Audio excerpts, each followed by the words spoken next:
Berlatar di sebuah kota bernama Mombasa, tepatnya di negara Kenya. Suatu regu pasukan khusus yang dipimpin oleh Ray Garrison diberikan misi untuk menyelamatkan seorang politikus yang disandra oleh para teroris. Dan jika dilihat dengan seksama, Ray Garrison ini diperankan oleh seorang pembalap liar ternama Dominic Toretto. Dengan lugas, Ray menyusun taktik agar ia tidak dapat ditembak oleh musuh. Pertama-tama, ia mengetok pintu dengan kasar sehingga lawannya berpikir ia berada di depan pintu. Lalu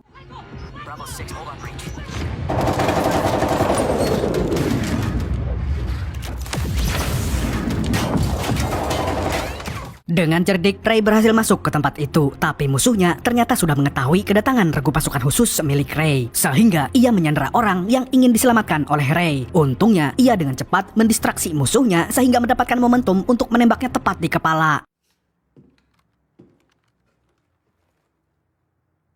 What do you want? Helicopter. If you want a helicopter, you gotta give me a phone. Sepulangnya dari misi, ia disambut oleh istrinya yang semlohai yang bernama Gina. Setelah menari-nari di suatu pasar Itali, mereka berdua pulang ke sebuah penginapan. Dengan romantis, Gina memeluk Ray. Ia khawatir jika luka perang di tubuh Ray lagi-lagi akan bertambah. Ray terbangun dari tidurnya. Ia mendapati surat yang ditinggalkan oleh Gina yang bertuliskan kalau ia sedang pergi ke pasar. Namun instingnya merasa ada orang lain yang berada di kamarnya.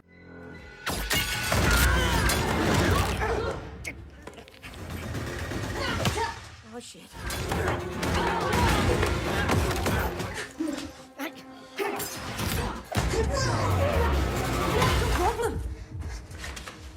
Sayangnya, sekuat apapun Ray menghabisi lawan-lawannya, ia berhasil dikelabui oleh seorang teroris bernama Martin. Beberapa saat kemudian, Ray tersadar di sebuah pabrik daging yang sudah tidak beroperasi. Di sana, ia sudah terikat dan tidak bisa bergerak. Martin lalu menanyakan tentang informasi lokasi penyanderaan mereka yang bocor. Terkuak bahwa Martin adalah pemimpin dari teroris yang dilawan oleh Ray di awal film. Ray yang baru saja sadar tidak ingin memberitahu informasi yang ia ketahui kepada Martin. She has nothing to do with this. Melihat bahwa istrinya dijadikan sandera, Ray lalu memberitahu bahwa ia sama sekali tidak tahu dari mana para pemimpinnya mendapatkan informasi misinya. Tidak puas dengan jawaban Ray, Martin menyetrum kepala istri Ray sampai meninggal. Melihat itu, Ray mengucapkan sumpah serapah kepada Martin. Ia bersumpah akan membunuh Martin sama seperti Martin membunuh istrinya. Akan tetapi, Thanks for the advice. beberapa bulan kemudian, Ray terbangun di sebuah markas yang berteknologi canggih. Ia bertemu dengan wanita bernama Kate dan seorang profesor bernama Dr. Emil. Sang doktor lalu menjelaskan tentang asal-usul kenapa Ray terbangun di markas miliknya. Markas tersebut adalah laboratorium tempat para pasukan khusus mendapatkan implan-implan bionik seperti contohnya orang yang kehilangan lengan atau kaki yang mengakibatkan mereka menjadi cacat. Markas ini akan membuatkan mereka sebuah kaki tangan mekanik yang bisa membuat orang-orang yang kehilangan ini merasa sehat seperti semula. Dalam kasus Ray, pemerintah memberikan jasadnya ke laboratorium Dr. Emil karena tidak ditemukan satu orang pun yang mengklaim jasad dari Ray. Dr. Emil kemudian memanfaatkan itu untuk bereksperimen dengan nanobot yang sekarang sudah disuntikan ke semua sel-sel milik Ray. Selain memberikannya kekuatan super, nanobot itu dapat meregenerasi semua anggota tubuh Ray sehingga ia tidak dapat mati sekalipun ia ditabrak oleh truk. Rebuilding the most important asset in the U.S. military. Make soldiers faster and stronger. To neural prosthetics. Come, I'll show you. May I? Yes. They intuitively enhance your biology. Most notably, they Ray bukanlah orang satu-satunya yang berhasil mencicipi eksperimen dari Dr. Emil. Ia kemudian diperkenalkan dengan Jimmy dan Tips, tapi berbeda kasus dengan Ray. Di tubuh mereka tidak dipasangkan sel nanorobot. Mereka hanya diberikan beberapa alat bionik super untuk menunjang fisik mereka yang hilang dikarenakan perang. Kate sendiri mempunyai alat pernafasan bionik yang membuatnya tahan dengan gas beracun apapun dan bisa bernapas dalam air. Terungkap juga bahwa Kate sempat kehilangan nyawanya dikarenakan perang, tapi berkat alat bionik buatan Dr. Emil, dia berhasil diselamatkan. Setelah sadar, Ray berusaha mengingat lagi kenangan sebelum ia mati. Ternyata, ia tidak bisa dengan jelas mengingat apa yang sudah terjadi. Sehingga, hal itu membuat istirahat malamnya tidak tenang dan dihantui dengan rasa penasaran.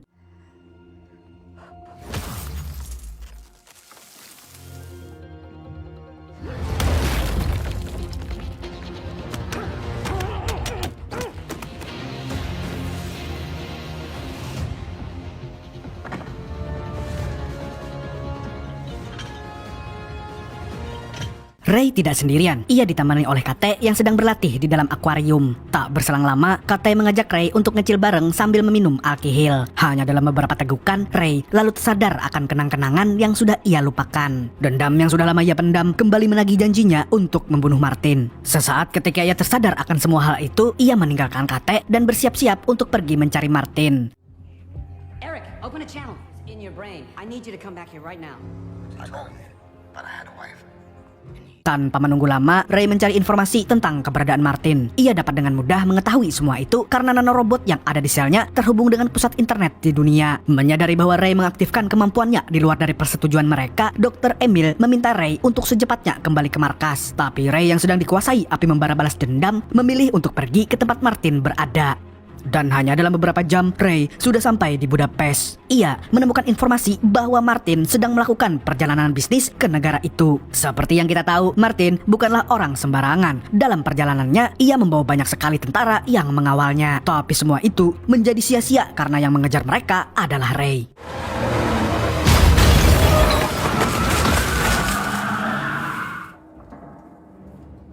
Sebuah truk besar menghantam konvoi mobil milik Martin. Dan saat itulah Ray beraksi membantai semua orang yang ada di sana.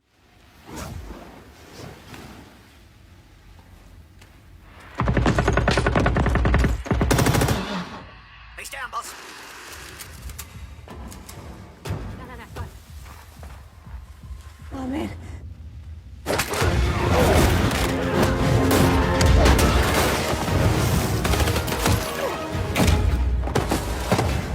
Tidak hanya kekuatan, namun refleks yang dapat ia lakukan sangat beragam. Ray bahkan bisa menghindari peluru yang belum diarahkan kepadanya. Dan kalaupun peluru itu berhasil mengenai tubuhnya, sel-sel dari nanorobot pun akan segera menyembuhkan luka yang terkena peluru tersebut. Setelah melewati banyak pasukan tentara yang menjaga Martin, Ray memenuhi sumpahnya bahwa ia akan membunuh Martin sebagaimana Martin membunuh dirinya.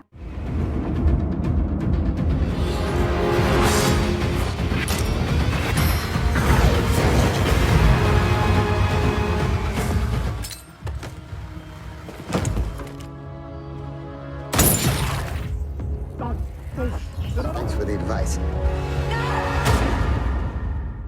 Sepulangnya ia ke markas Dr. Emil, Ray kemudian kembali beristirahat sembari dicas. Dari atas ruangan Ray, kita akan dikejutkan dengan fakta yang mengatakan bahwa ternyata selama ini Dr. Emil memanipulasi ingatan milik Ray, sehingga ia berkali-kali hadir di ingatan yang sama. Semua ingatan tentang istrinya yang dibunuh kembali terulang. Hanya saja wajah dari pelaku yang membunuh istrinya diganti dengan sesuka hatinya. Terkuak bahwa Martin yang baru saja dibunuh oleh Ray ternyata adalah mantan rekan bisnis dari Dr. Emil. Jadi bisa disimpulkan bahwa Dr. Emil sengaja memanipulasi memori Ray untuk membunuh orang yang ia inginkan. Terlihat bahwa Martin bukanlah orang pertama yang telah dibunuh oleh Ray.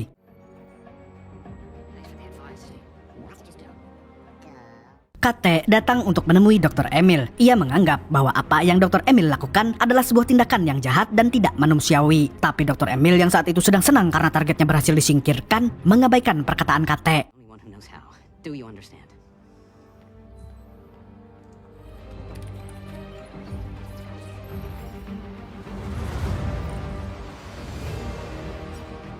Keesokan harinya, Ray terbangun dengan memori yang masih kosong. Sama seperti skenario sebelumnya, Dr. Emil dan Kate menjelaskan kenapa ia bisa terbangun di sini. Lalu mengenalkan lagi semua anggota-anggota bionik kepadanya. Malam harinya, kejadian serupa kembali terulang. Ray yang mengingat kenangan bersama istrinya langsung pergi membalaskan dendam pada orang yang telah membunuh istrinya. Kali ini, orang itu bernama Nick, seorang pemimpin dari usaha intelijen negara. Salah om, itu petinggi bukan pengusaha. Setelah membaca informasi dan titik koordinat Nick, Ray segera meluncur ke TKP. Here she is.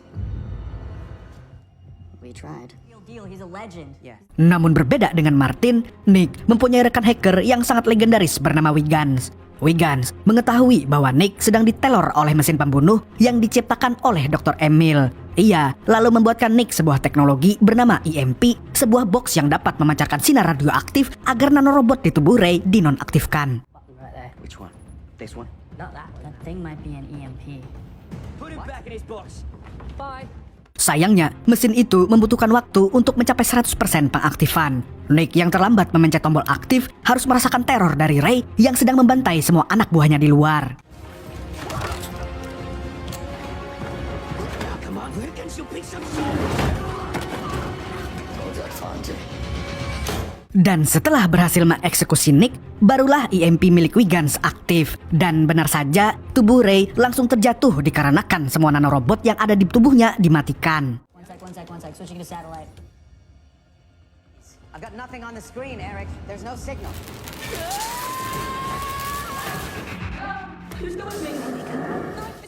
It's okay. I'm a friendly.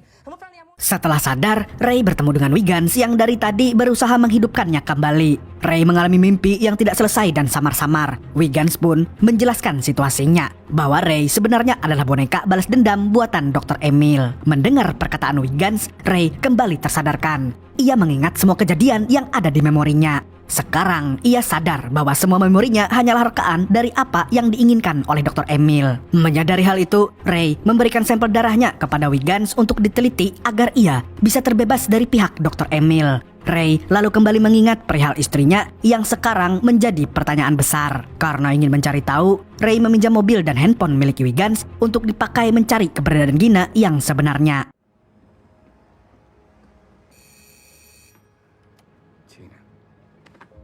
Jejak Gina membawa Ray ke New York. Ia dengan mudah kembali bertemu dengan sosok istrinya yang ia kira sudah tewas berkali-kali. Kita kembali dikejutkan dengan plot twist yang memberitai bahwa ternyata Gina hanyalah mantan pasangan dari Ray. Sehingga sekarang ia sudah memiliki suami dan anak. Menyadari bahwa selama ini ia tertipu dengan hayalannya sendiri, hati Ray hancur sehancur-hancurnya. Tanpa banyak berkata-kata, Ray bergegas pergi setelah melihat anak Gina.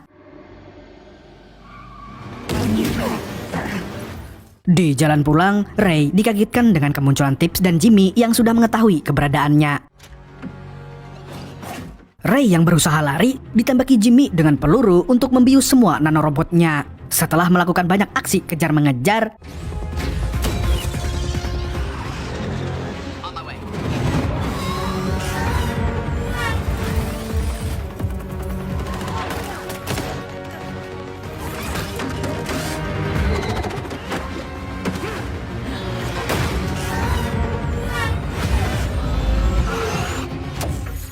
pelan tapi pasti, peluru itu berhasil membuat Ray terjatuh. Di markas Dr. Emil, Kate datang untuk memberitahukannya kalau apa yang ia lakukan sudah melewati batas. Melihat Kate yang terus mengeluh, Dr. Emil mengaktifkan sebuah perangkat pada tangannya yang bisa membuat alat pernapasan Kate menjadi sulit untuk bernapas. Kate yang kala itu terjatuh lemah diberikan misi untuk menghabisi Wiggins karena menurut Dr. Emil, ia adalah ancaman terberat saat ini.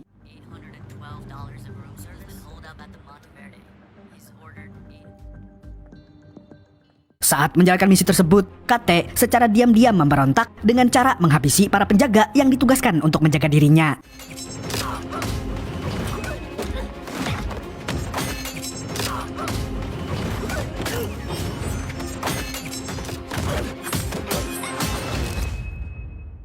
Ia lalu membawa Wiggins ke suatu tempat untuk diajak bekerja sama. Sepulangnya ke markas, Kate memberikan laporan bahwa ia telah kehilangan Wiggins karena Wiggins sudah mengetahui rencana pembunuhan mereka. Wiggins got away. What? Again? He knew I was coming. Mendengar hal itu, Dr. Emil memutuskan untuk mengutus Ray yang akan diprogram lagi menggunakan target yang menyerupai seperti Wiggins. Sesaat sebelum mereka ingin memprogram Ray kembali, Kate bergegas menuju ruang operasi lalu memasangkan flash disk milik Wiggins yang sudah ia atur untuk membobol program Ray. Someone's altering the sim. Dari sana, Wiggins dan Kate berhasil menyadarkan Ray kalau itu hanyalah memori buatan milik Dr. Emil. He just said, "Oh Jesus." 20 quick. Dan setelah melakukan semua itu, Kate melanjutkan rencananya untuk membakar seluruh markas. Tapi sayangnya, ia dihalangi oleh Dr. Emil yang langsung mematikan alat pernapasan bionik milik Kate. Dan saat ia berhasil kabur dari Dr. Emil, Kate melakukan hal yang sangat ekstrim dengan meledakkan seluruh server markas Dr. Emil.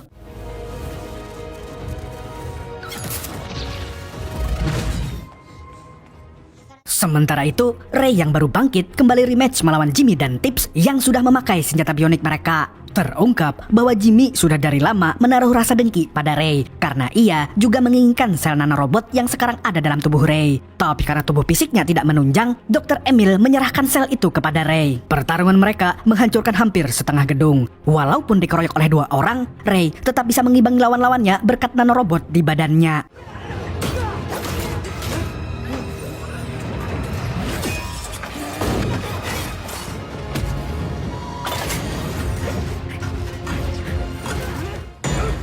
Let's see him survive that. Hang on, Tibbs!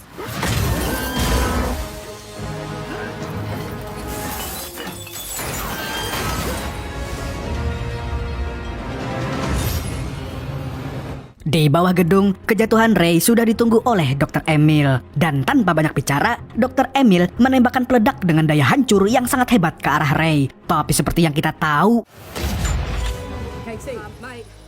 What are you doing? You have to stop.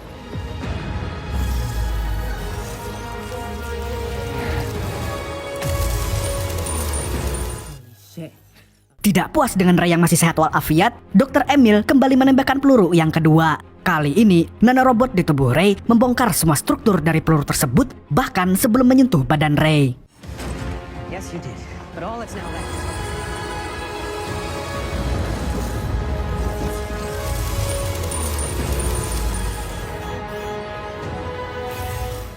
It's done. It's over, Katie. Setelah ia sampai tepat di depan Dr. Emil, Ray mengambil sebuah peledak dari senjata Dr. Emil, lalu dengan badass, It's done.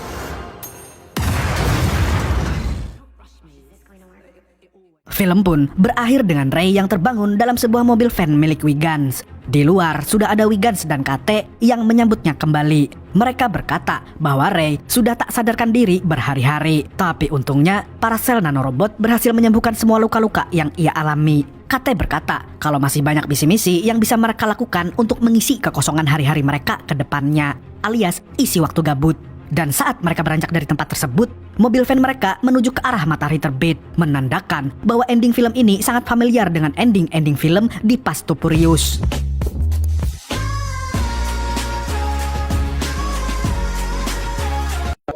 Tamat.